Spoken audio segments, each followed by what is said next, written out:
Hi hello నమస్తే welcome back. నేను మీ host అక్షర విహారి. ఈరోజు మనతో పాటు స్టూడియోలో ప్రముఖ జ్యోతిష్య నిపుణులు బ్రహ్మశ్రీ నందిబట్ల శ్రీహరి శర్మ గురుగారు మనతో పాటు స్టూడియోలో ఉన్నారు. గురుగారితో మాట్లాడదాం. నమస్కారం గురుగారు. వాగర్థ వివ సంపృక్తౌ వాగర్థ ప్రతిపత్తయే జగతః పితరౌ వందే పార్వతీ పరమేశ్వరౌ. సదాశివసమారంభాం శంకరాచార్య మధ్యమాం అస్మదాచార్య పర్యంతం వందే గురు పరంపరాం. ఆదిత్యాయ చ సోమాయ మంగళాయ బుధాయ చ గురుశుక్ర శనిభ్యశ్చ రాహవే కేతవే నమః. గురుగారు, ఈ జూన్ 6వ తారీఖు యొక్క విశిష్టత ఏంటో తెలియజేస్తారా? జూన్ 6వ తారీఖు రోజున ప్రధానమైనటువంటిది శనీశ్వర జయంతి. వైశాఖ అమావాస్య రోజున శనీశ్వర జయంతిగా మనకు శాస్త్రం చెప్పబడి ఉంది. అంతేకాకుండా ఈ రోజు ఉన్నటువంటి ప్రత్యేకత ఏమిటనంటే, ప్రపంచంలో కాకుండా భౌగోళికంగా అంతరిక్షంలో ఒక గ్రహ కూటమి, పంచగ్రహ కూటమి అనేటువంటిది ఏర్పడబోతుంది. సాధారణంగా ఈ గ్రహ కూటములు 2 గ్రహాల కలయిక, 3 గ్రహాలు, 4 గ్రహాలు, 5 గ్రహాలు, 6 గ్రహాలు, 7 గ్రహాల కలయిక కూడా ఏర్పడుతుంది. 4కు మించినటువంటి గ్రహాల కలయిక ఏర్పడినప్పుడు అది అసాధారణమైనటువంటి విషయంగా చెప్పబడుతుంది. ఈ పంచగ్రహ కూటమి అనేటువంటిది వృషభ రాశిలో ఏర్పడడం, పైగా మనఃకారకుడైనటువంటి చంద్రుని యొక్క నక్షత్రంలో గురువు తప్ప మిగతా 4 గ్రహాలు అనగా రవి, శుక్ర, బుధ, చంద్ర, ఈ 4 గ్రహాలు రోహిణీ నక్షత్రంలో ఉండడం, అవి చంద్ర నక్షత్రాలు అవ్వడం, ఈ కారణం చేత ప్రధానంగా ఈ పంచగ్రహ కూటమి ప్రభావం ప్రపంచవ్యాప్తముగా కొన్ని సమస్యలు, కొన్ని సంతోషకరమైనటువంటి వార్తలు అనేటువంటివి మనకు ఏర్పడబోతున్నాయి.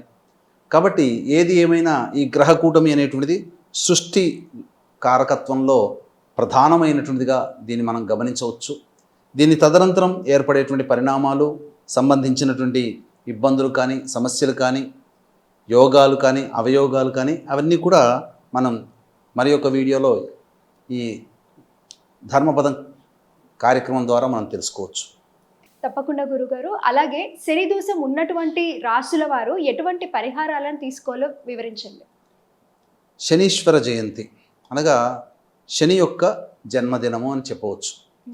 కాబట్టి ఈ శనీశ్వర జయంతి రోజున ప్రధానంగా శని దోషంతో కూడుకున్నటువంటి రాశులు ఎవరైతే జన్మించి ఉంటారో ఆ రాశి వాళ్ళకి మంచి యోగాన్ని కలిగించేటువంటి పరిహారం చేసుకున్నట్లయితే తప్పకుండా సమస్య నుంచి బయటపడతారు.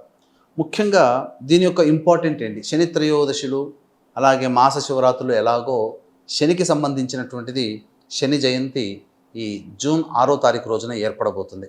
అంటే ఇందులో ఈ జూన్ 6వ తారీఖు రోజున శని దోషానికి ఏంటి సంబంధం అని అంటుంటారు. ఇప్పుడు మనం గమనించుకున్నట్లయితేనమ్మా, ఇప్పుడు మనకు బద్ధశత్రువులు కావచ్చు, లేదా మనం అంటే గిట్టని వాళ్ళు కావచ్చు, ఎవరైనా మన పుట్టినరోజున మనకు విశేష చెబితే మనం ఆనందిస్తామా లేదా?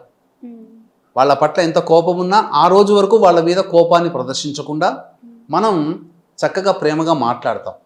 ఎందుకు? మనం పుట్టిన రోజుని వాళ్ళు గుర్తుపెట్టుకొని మనకు శుభాకాంక్షలు తెలిపారు కాబట్టి. అదే ప్రాతిపదికగా శనీశ్వరుని యొక్క జన్మదినం అయినటువంటి జూన్ 6వ తారీఖు అమావాస్య రోజున ఎవరైతే శని యొక్క దోషముతో బాధపడుతున్నటువంటి రాశులు ఉంటారో వాళ్ళందరూ కూడా శనీశ్వరునికి సంబంధించినటువంటి పరిహారాన్ని కనుక పాటించుకున్నట్లయితే తప్పకుండా ఈ యొక్క దోషం నుంచి బయటపడతారని చెప్పవచ్చు. ఏ ఏ రాశులు శని ప్రభావానికి గురవుతున్నాయంటే, వృషభ రాశి వారికి కంటక శని దోషం, మిథున తులారాశి వారికి యోగ శని దోషం, కర్కాటక రాశి వారికి అష్టమ శని దోషం, సింహరాశి వారికి దాంపత్య శని దోషం, వృశ్చిక రాశి వారికి అర్ధాష్టమ శని దోషం, మకర కుంభ మీన రాశిలో జన్మించినటువంటి వారికి ఏలిన నాటి శని దోషం. వెరసి వృషభ, మిథున, కర్కాటక, సింహ, తుల, వృశ్చిక, మకర కుంభ మీన రాశిలో జన్మించినటువంటి వారు మరియు శని మహాదశ, శని అంతర్దశ జరుగుతున్నటువంటి వారు, శని నక్షత్రాలైనటువంటి పుష్యమి, అనురాధ, ఉత్తరాభాద్ర నక్షత్రంలో జన్మించినటువంటి వారు ఈ యొక్క శని జయంతి రోజున ఎవరైతే శనీశ్వరునికి సంబంధించినటువంటి పరిహారాలు పాటిస్తారో వాళ్ళందరికీ కూడా దైవానుగ్రహం ఖచ్చితంగా ఉంటుంది. ఎందుకు ఖచ్చితంగా ఉంటుంది? శనీశ్వర జయంతికి సంబంధించి మన యొక్క కోరికలు నెరవేరడానికి సంబంధం ఏమిటి అని అంటారా? వీక్షించేటువంటి ధర్మపదం ప్రేక్షకులు కూడా గమనించాల్సిన అంశం ఏంటంటే, రోహిణీ నక్షత్రంలో 4 గ్రహాలు అనగా పంచగ్రహ కూటమి ఏర్పడుతుంది. రోహిణీ నక్షత్రంలో 4 గ్రహాలు ఉంటున్నాయి. పైగా ఆ రోజున గురువారం చతుర్వర్గ చింతామణి ప్రకారము అమావాస్యలు సోమవారంతో కూడిన అమావాస్య వస్తే సోమవతి అమావాస్య, ఆదివారం అమావాస్య చాలా అద్భుతమైనటువంటిది.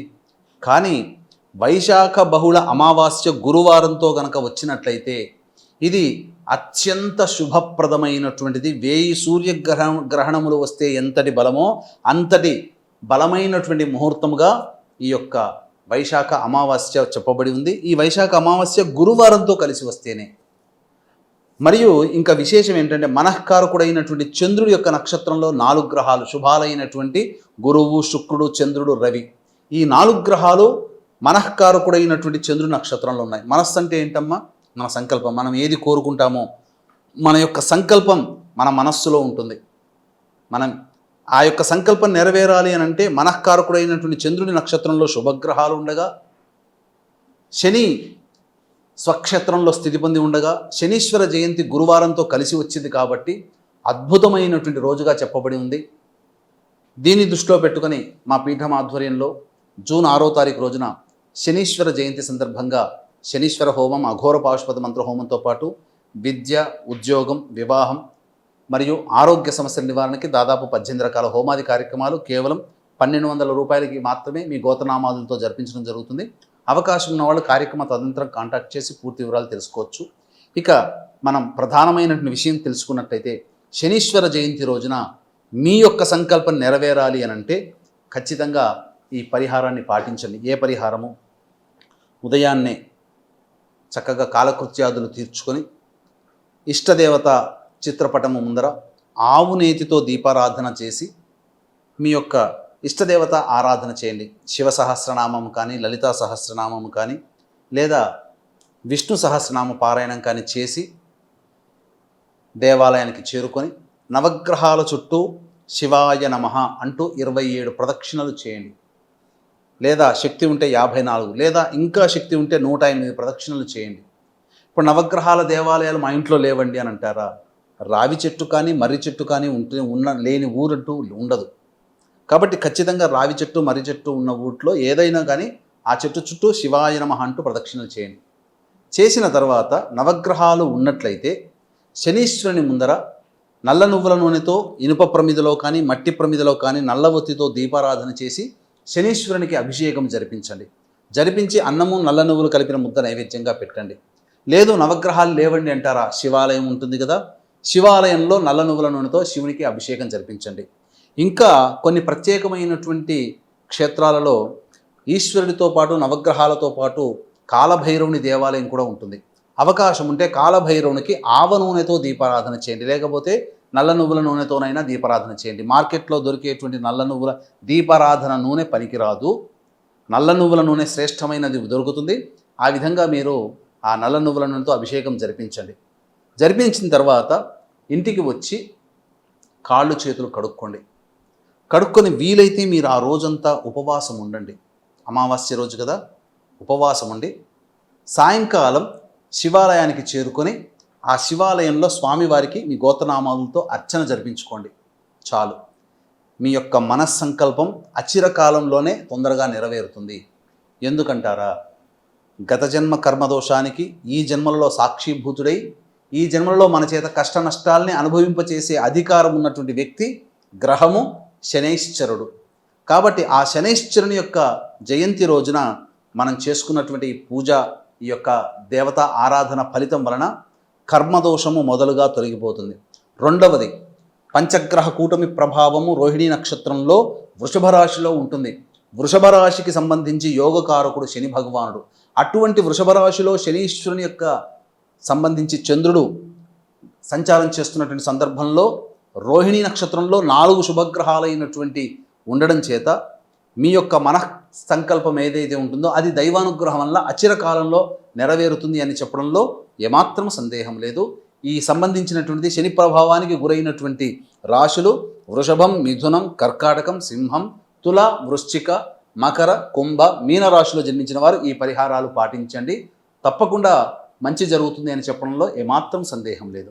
చాలా సంతోషం గురుగారు. జూన్ 6వ తారీఖు యొక్క విశిష్టత, అలాగే శనీశ్వర జయంతి గురించి, అలాగే ఏ రాశి వారు శనిదోష నివారణ ఏ విధంగా చేసుకోవాలో కూడా చాలా చక్కగా వివరించారండి. ధన్యవాదాలు.